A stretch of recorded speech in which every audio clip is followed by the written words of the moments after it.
Who the are you?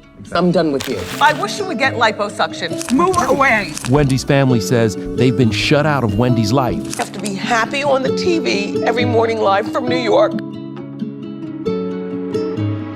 And I just don't know if everything is really well right now. Wendy Williams was diagnosed with dementia recently, and in a new documentary released by Lifetime, we're finally getting to see how crazy of a state she currently is in. I should be in a wheelchair, you know?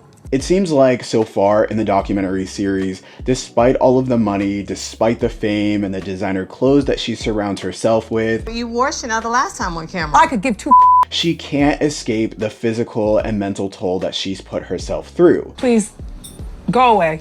Whether that be through drugs or alcohol, you definitely see throughout the series so far how deep-rooted these issues are. Did you drink this whole thing today? I will smoke what I smoke, and I will liquor when I liquor. How dare him? The documentary sort of focuses on Wendy Williams getting over these things that she's faced in her lifetime, but it doesn't ever seem like that's what's happening. You are better than this. You are smarter than this. You are stronger than this. In every scene, it's more and more sad. A lot of the conversations are very heavy. Wendy will get very vulnerable. She'll get emotional. I have tears.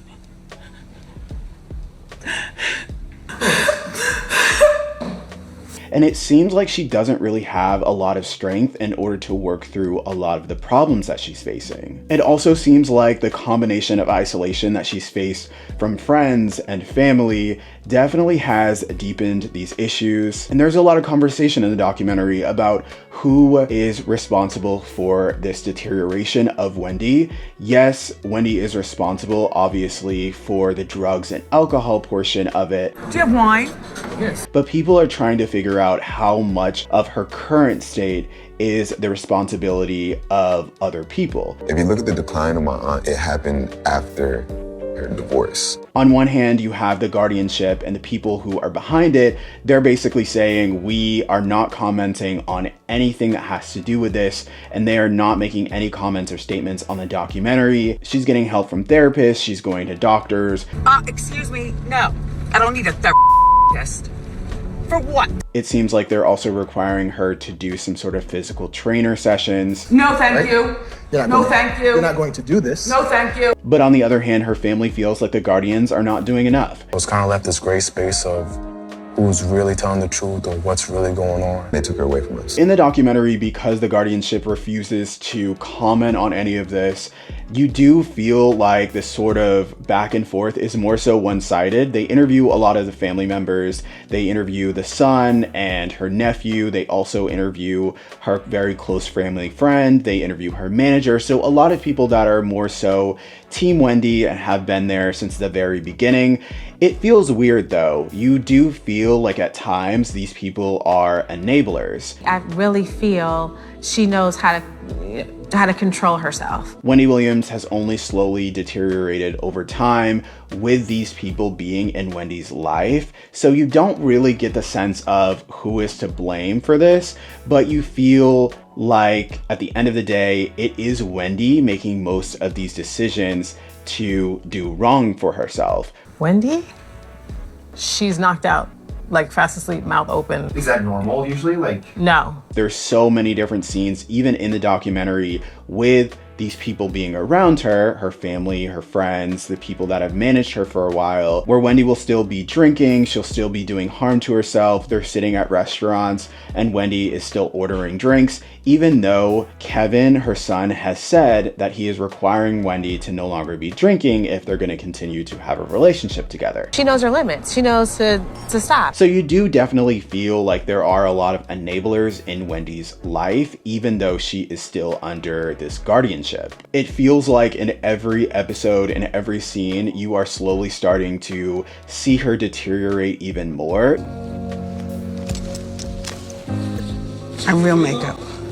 Even though during the documentary, there are times when it does seem a little bit more lighthearted, you're getting more hopeful because Wendy is starting a podcast, she's going to her home. I feel like in these documentaries, they always go back to their childhood home, but she went to go visit her childhood home. She's shaking hands with people, she's hugging people.